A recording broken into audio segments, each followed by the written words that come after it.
ఆంధ్రప్రదేశ్లో రైతుల మీద జరుగుతున్న దాష్టికానికి వ్యతిరేకంగా రైతు ధర్నాలు మేము చేస్తుంటే దాన్ని డైవర్ట్ చేయడానికే చంద్రబాబు నాయుడు గారు అలాగే పవన్ కళ్యాణ్ గారు కలిసి అల్లు అర్జున్ అరెస్ట్ చేయించారు. దాన్ని డైవర్ట్ చేయడానికి, దాని మీద జనం ఫోకస్ ఉండకుండా, రైతు ధర్నాల మీద జనం ఫోకస్ ఉండకుండా అల్లు అర్జున్ అరెస్ట్ చేయించారని చెప్పి ఈ మధ్యకాలంలో వైసీపీ అనలిస్టులు కానీ వైసీపీ నాయకులు కానీ చేస్తున్న వ్యాఖ్య, దీన్ని ఎలా చూడాలంటారు? వాళ్ళు ఇంకేం మాట్లాడతాడు. వాడు గడ్డం బొచ్చుగాడు వాడు ఉన్నాడు, కేఎస్ ప్రసాద్ గాడు వాడు ఒకడు. వాడు డబ్బులు తీసుకొని ఎవడు సంకన ఆకుతా ఆ సంకన ఆగుతుంటాడు. సిగ్గు సెరలేని అనలిస్ట్. వాడు అనలిస్ట్ అని చెప్పుకుంటుంటాడు. అనలిస్ట్ అంటే అనలిస్ట్ అనేవాడు ఎట్లా చెప్పాలా? ప్రజలకు ఏం జరుగుతుంది, మంచి జరుగుతుందా చెడు జరుగుతుందా అనేది చెప్పాలి. కానీ ప్రభుత్వానికి లేకపోతే ప్రతిపక్ష నాయకులకు లేకపోతే వాళ్ళకి అనుకూలంగా ప్రజల్ని ఇబ్బంది పడే విధంగా మాట్లాడేవాడు అనలిస్ట్ ఎట్ అవుతాడు. అలాంటి ఎదవ నేను మాట్లాడుతుంటాడు. వాడు ఒకడు ఉన్నాడు కొమ్మిని అని. వాడు ఇప్పుడు మళ్ళా మొదలెట్టాడు సాక్షిలో. పని బాట లేని ఎదవలో ఇంట్లో పెళ్ళాన్ని తన్నిద్దని చెప్పని నా కొడుకులు భయం. ఇంట్లో ఉండకుండా బయట తిరుగుతుంటారు పోరంబోక నా కొడుకులు. వీళ్ళు వచ్చేది టీవీలో ఇలాంటి పోరంబోక నా కొడుకుల మేపడానికి ఒక పోరంబోక ఉన్నాడు ఆంధ్ర రాష్ట్రంలో. ఈ పోరంబోకుడు ఈ పోరంబోకలందరినీ తీసుకొచ్చి టీవీలో కూర్చోబెట్టి చర్చావేదిక చేస్తూ ఉంటాడు. సిగ్గులేని ఎదవలో. వీళ్ళకి సిగ్గేమని ఉంది? వాళ్ళు మాట్లాడిన మాటలు ఎలక్షన్ ముందు ఎలక్షన్ అయిపోయినాక మాట్లాడిని వాళ్ళు లెక్కలేసి వేసుకో ఇది వేసుకో, ఈ శ్రీకాకుళంలో 9కి 8 మాయే, విజయనగరంలో 8 మాయే, 15కి 13 మాయే అని మాట్లాడుకుంటూ వచ్చిన ఈ ఎదవలో తర్వాత ఏమైంది? ఏం జరిగింది? ప్రజలు తలుచుకుంటే రాజైనా కింకరుడైనా ఒకనే చేస్తారు.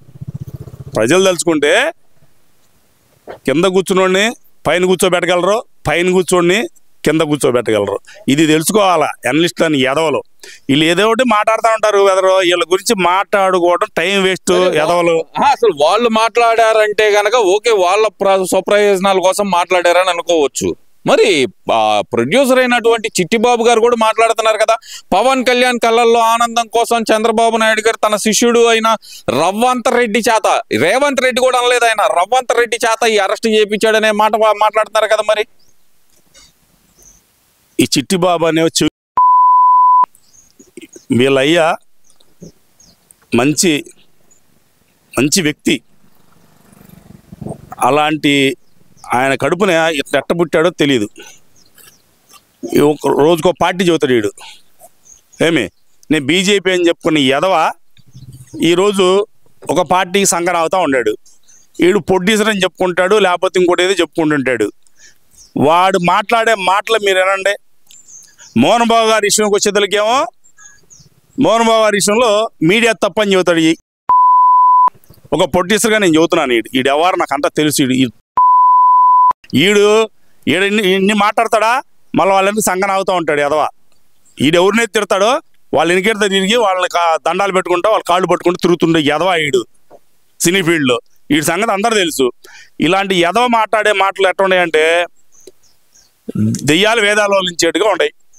అయినా అల్లు అరవింద్ అరెస్ట్కి, అల్లు అరవింద్ కొడుకు అల్లు అర్జున్ అరెస్ట్కి చంద్రబాబు నాయుడికి ఏం సంబంధం రా? అంటే పవన్ కళ్యాణ్ కళ్ళలో ఆనందం చుట్టం కోసం చేయించాడంట కదా, అది తన అనుంగు శిష్యుడి చేత చేయించాడని చెప్పి చెబుతున్నాడు కదా. మరి సిగ్గుండొద్దురా నువ్వు మాట్లాడటానికి? నువ్వు ఎట్టా అసలు ప్రొడ్యూసర్ కౌన్సిల్ వాళ్ళు ఇటువంటి చెప్పు జింగు కొట్టాలా? ఏం గాళ్ళు కత్తున్నారు ప్రొడ్యూసర్ కౌన్సిల్? అసలు ఇలాంటి ఎదవ మాట్లాడే మాటలకి ప్రొడ్యూసర్లో కౌన్సిల్ అంటేనే ప్రజల్లో విరక్తి కలుగుతుంది. ఇలాంటి ఎదవని మీరు మెట్లెక్కితే తన్నాలా? ఇన్ని నువ్వు అసలు ముందు ఏ పార్టీయో తెలుసుకోరా. అల్లు అర్జున్ అరెస్ట్ అయింది దేనికి? అతను సినిమా రిలీజ్ ముందు రోజు థియేటర్కి వెళ్ళాడు. సరే ఏదో గ్రహపాటో ఏ పాటో ఒక మహిళ చనిపోయింది. ఎవరైతే ఆ మహిళ కుమారుడు చిన్నపిల్లగాడు వాళ్ళకి కూడా హాస్పిటల్లో వెంటిలేటర్ మీద ఉన్నాడు. అల్లు అర్జున్ చేసిన తప్పేందా అంటే వాళ్ళని పలకరించబోవడం. ఆ జరిగిన రోజన్నా ఆ తెల్లారన్నా వాళ్ళ కుటుంబాన్ని పలకరించినట్టయితే ప్రజల్లో సానుభూతి వచ్చేది. ఇతను ఎప్పుడైతే అహంకారంతో ఇతను ఆగాడో ప్రజల్లో ఇతని మీద బాగా విపరీతమైన ఏంటంటే ఇలాంటి చేస్తాడా, ఇలాంటి ఇతని కోసం వచ్చి చనిపోతే కనీసం పలరించడానికి కూడా రాడా, ఇలాంటి మూర్ఖుడా అని చెప్పని ఆగ్రహవేశాలు వచ్చినాయి. ఇది మాత్రం కంపల్సరీ నిజమే. అల్లు అర్జున్ గారు మంచి హీరో కాదంటలేదు, కానీ తర్వాత అతను తెలుసుకొని ఆ కుటుంబానికి నేను అండగా ఉంటానని 10 లక్షలు ప్రకటించాడు. అతనికి ఏదైతే బాబు ఏదైతే హాస్పిటల్ ఉన్నాడో ఆ బాబుకి ఏదన్నా ఆ వైద్య ఖర్చులన్నీ నేను భరాయిస్తానని చెప్పాడు. ఓకే, అది బాగానే ఉంది. కానీ వాళ్ళ నాన్నే కదా కేసు పెట్టింది, ఆ పిల్లగాడు నాన్న, ఆ చనిపోయిన భర్తే కదా కేసు పెట్టింది, ఇతని వల్లే మా వాళ్ళు చనిపోయారని. మరి కేసు పెట్టినప్పుడు అంతకుముందు ఆల్రెడీ అరెస్ట్ చేశారు కదా అందులో కొంతమందిని. మరి అరెస్ట్ చేయకుండా ఎట్టుంటారా? ఏం మాట్లాడుతున్నావురా చిట్టిబాబుగా? నీ అయ్యి కట్టబుట్టేవారు నువ్వు, అసలు పొరుగు తీస్తున్నావారా? అసలు ఏమనుకుంటున్నావురా నువ్వు? అసలు దానికి దీనికి సంబంధం ఉంది. చంద్రబాబు నాయుడు గారికి సంబంధం ఆ పక్క రాష్ట్రంలో జరిగింది. అతను ఆడ ఎవరైతే పోలీసు వ్యవస్థ ఉందో వాళ్ళు దాని ప్రకారం చేసుకొని చట్టం ప్రకారం చేశారు, చట్టం ప్రకారం చేసుకుని అరెస్ట్ చేశారు, లోపల పెట్టారు. ఓకే, కానీ కోర్టు బెయిల్ ఇచ్చింది. దీని మీద కూడా చాలా ఉన్నాయి. అరే పై మొహవాడ, మరి చంద్రబాబు నాయుడు గారిని మీ నాయకుడు జగన్మోహన్ రెడ్డి అరెస్ట్ చేసినప్పుడు క్యాష్ పిటిషన్ వేశారు కదా, వేసినప్పుడు బెయిల్ కూడా వేశారు కదా. క్యాష్ పిటిషన్కి బెయిల్కి మేము అలవా చేయమని చెప్పని అన్నారు కదా. ఆ రోజు బెయిల్ సపరేట్గా వేసుకోమన్నారు కదా. మరి నిన్న బెయిల్ క్యాష్ పిటిషన్ బెయిల్ కూడా ఇలా, కానీ బెయిల్ ఇచ్చారు. ఎట్టొచ్చిందిరా? ఏ రకంగా వచ్చిందిరా పై మొహోడా? మరి దాని గురించి మాట్లాడవే ఏమే? నీ ఇష్టం వచ్చినట్టు నువ్వు మాట్లాడుతూ ఉండవు. అరే నిన్ను మాత్రం, అరే నువ్వు నిజంగా నీ అయ్యి పుట్టుంటే నువ్వు ఆంధ్రప్రదేశ్ రారా, నువ్వు ఎక్కడో పక్క రాష్ట్రంలో కూర్చొని మాట్లాడతాం కదరా. ఏదో ధర్మాతురాజు ఉంటే చంద్రబాబు నాయుడు వల్ల మీరు మొత్తం ఇలాంటి మాట్లాడి ఎదవలంతా, ఈ పేకు నా కొడుకులంతా ఇలా మాట్లాడుతూ ఉన్నారు. ఏంది ఇదే జగన్మోహన్ రెడ్డి అనేది నా కొడుకుని ఎప్పుడో మామూలు సోలం గుచ్చి కింద నుంచి శివలం గుంచి నడి బజార్లో పాతేసేవాళ్ళు 100 అడుగులు ఎత్తున, మొత్తం గద్దలు తినిపోయాయి ఏదో శరీరం మొత్తాన్ని. ఎదవన్నారు ఎదవా, నీకు సిగ్గులేని మాటలు మాట్లాడుతూ ఉండవు. నువ్వు ఆడ కూర్చొని చంద్రబాబు నాయుడు గారికి ఏం సంబంధం? వాళ్ళ కుటుంబం కలవాలా? నేను చిరంజీవి గారు ఫ్యామిలీ పోయారా? వాళ్ళ మేనత్త పోయిందా? మళ్ళీ నేను చిరంజీవి గారి ఇంటికి పోయాడా? నాగబాబు గారి ఇంటికి పోయాడా? మరి పవన్ కళ్యాణ్ గారు ఫోన్ చేసి మాట్లాడా? పవన్ కళ్యాణ్ గారితో మాట్లాడా? వాళ్ళ కుటుంబం వాళ్ళు ఇష్టంరా. కుటుంబం అన్నాక చిన్న చిన్న మనస్తత్వాలు ఉంటాయి, మాట్లాడుకుంటారు, కలిసిపోతుంటారు. నువ్వేం పిగుతావు ఎదవా? నీ వెనక లేరు ముందు లేరు ఎవడు, అసలు నీ కుటుంబం ఎవడుగో తెలీదు. నీ వెనక ఎవడున్నాడు, నీ తమ్ముడు ఎవడో, నీ అన్న ఎవడో, నీ అబ్బా, నీ మావ ఎవడో ఎవడికి తెలీదు. నువ్వు అదేదో ఊరికి అడ్డం పెట్టుకొని, మీ నాన్న పేరు అడ్డం పెట్టుకొని బతుకుతూ ఉండవు. నువ్వే సినిమాలు తీసావరా? ఎన్ని సినిమాలు తీసావరా నువ్వు? ఎదవన్నారు ఎదవా? ఏం మాట్లాడుతున్నావు నువ్వు? నీ నోటికి వచ్చినట్టు నువ్వు వాగుతూ ఉండవు. ప్రతిదీ చంద్రబాబు నాయుడు మీద పడి ఆడటమే నీ బతుకు.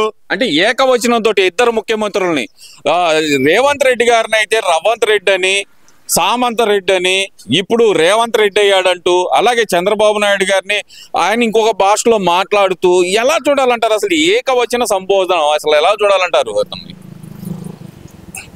ఇట్లా మాట్లాడటానికి కారణం ఎవరి మెతకతనం? ఇది చంద్రబాబు నాయుడు మెత్తనమే, రేవంత్ రెడ్డి మెతకతనమే, వీళ్ళు చేతకాంతనమే. మాకు మామూలుగా మండిపోతా ఉంది, మాకు మండిపోతా ఉంది. ఏమో గాంధీ తాత చంపకు కొట్టమన్నాడు, వెనక చెప్పేవాళ్ళు. గాంధీ తాత చంపకు కొడితే రెండో చంప కొట్టి చేయించండి అని చెప్పారని స్కూల్లో నేర్పేవాళ్ళు. మరి గాంధీ తాత అన్నాడో అనలేదో మనకి తెలియదు ఆ రోజుల్లో, కానీ స్కూల్ పాఠాల్లో మాత్రం ఇది బోధించేవాళ్ళు. ఈరోజు అది పనికి వస్తుందా? ఈ చెంపకేసి కొడితే చెంప కాదు, 4 చెంపలు వాయిస్తే కానీ వాడు కాముగా ఉంటాడు.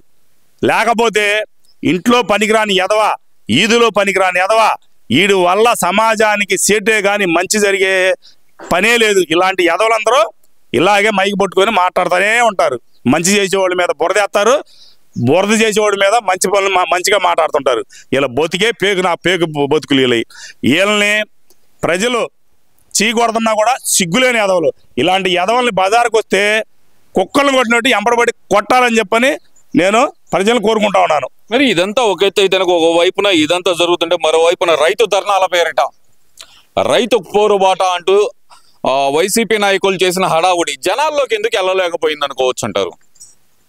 వాళ్ళు ఉన్నప్పుడు ఏం పీకారు రైతులు తెలియదా?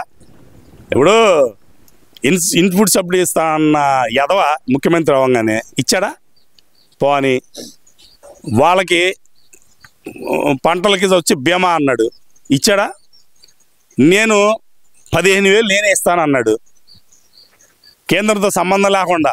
ఇప్పుడు మనం ముఖ్యమంత్రి గారు కేంద్రం ఇచ్చే 6,000తో కలిపి నేను 20,000 ఇస్తాను అన్నాడు డైరెక్ట్గా. కానీ ఈ అదేమన్నాడు, 15,000 నేను ఇస్తా, కేంద్రంతో సంబంధం లేదన్నాడు. తర్వాత ఏం చేశాడు, 18,000 ఇస్తా అన్నాడు. అలాంటి మాట మాట్లాడి మడేం తిప్పనో అద్దెప్పనో ముడి తిప్పనన్న పోరంబోగులు ముడ్డి కాదు అన్ని తిప్పారు, అష్టవంకరలు తిప్పేసి మొత్తం మరి మాట్లాడిన ఈ ప్రజలకి ఎవరైతే రైతులు ఉన్నారో రైతు సోదరులకి ఏం చేశారు, రైతు సోదరులు తెలియదా? తెలుసుకున్నారు కాబట్టి గుచ్చాలో బయలుని ఆడ గుచ్చారు. మరి అలాంటప్పుడు ఇలా అడావుడిగా ఏదో నలుగురు నేర్చుకొని ఆడికొచ్చాను ఏడుకొచ్చాను, అసలు ఈ రాష్ట్రంలో ఆడ జరిగిందా? గుంటూరు జిల్లాలో ఆడ జరిగింది చెప్పండి. కలెక్టరేట్ దగ్గర వచ్చారు కదా, నలుగురు వచ్చి ఏదో వర్క్ షో చేసి ఆడ ఇచ్చే మీడియా ముందు 2 మాటలు మాట్లాడి వెళ్ళారు. ఏముంటుంది ఆడ? కలెక్టరేట్కి ఎవరు రావాలా? నిజంగా రైతు సోదరులు రావాలిగా. మరి ఊళ్ళ నుంచి రైతు సోదరులు వచ్చారా? నాయకులు వచ్చారు. మరి నాయకులు వచ్చారు, దేనికి వచ్చారు? ఆయన పైన అని చెప్పి వాళ్ళే తిట్టుకుంటున్నారు, సిగ్గులేని ఎదవా వీడి వల్ల మనం బొస్టు పట్టాము, మళ్ళీ ఏ పని పాట లేని ఎదవా మన మళ్ళీ గొడవ చేయమని గొడవ అంటే ఇప్పుడు తన్నెడుకుంటారు వాళ్ళు. ఏదో చంద్రబాబు నాయుడు పుణ్యమని మనం ఏ మాత్రం తిరగలుగుతున్నాం, కానీ లేకపోతే మన ఇంట్లోంచి బయటకు రాదు కదా. అసలుకి ఈ రాష్ట్రంలో ఉండే పరిస్థితి కూడా లేదు మనం చేసిన ఎదవ పనులకి. చంద్రబాబు నాయుడు ధర్మాతుడు దేవుడు అని చెప్పని వాళ్ళు వెనక మాట్లాడుకోవటం, నిన్న అక్కడ కూడా మాట్లాడుకోవటం మేము విన్నాం కూడా. ఏమి మాకు తెలీదా? ఏదో ప్రెస్ ముందు మాట్లాడాలి కాబట్టి మాట్లాడుతున్నారు వాళ్ళు అంత మట్టికే. అందుకని అది ఫెయిల్, ఇదే కాదు ఏదైనా ఫెయిల్ అవుతా ఉండదు. ఇంకా వైఎస్ఆర్ పార్టీని నమ్మే స్థితిలో ప్రజలు లేరు, అందులో డౌటే లేదు. ఈ రాష్ట్రంలో నేను 30 ఏళ్ళు పరిపాలిస్తా అని చెప్పి రాజరకంగా రాజుల్లాగా చేయాలని చెప్పని చేసిన ఇతను శాస్త్రాలన్నీ ప్రజలు నవ్వుకొని ఇతనికి ఆడు గుచ్చారు కాబట్టి ఇతను పేగు బతుకు అని చెప్పని ఈ రాష్ట్ర ప్రజలు అందరూ ఆలోచిస్తున్నారు. ఇంకా ఇతను ఏ దండాలు కాదు కదా, పొరుల దండాలు పెట్టినా కూడా ఇతను నమ్మే పరిస్థితుల్లో ప్రజలు లేరని చెప్పని ఈ సందర్భంగా తెలుసుకోవాలని చెప్పి జగన్మోహన్ రెడ్డి గారిని కోరుతున్నాం.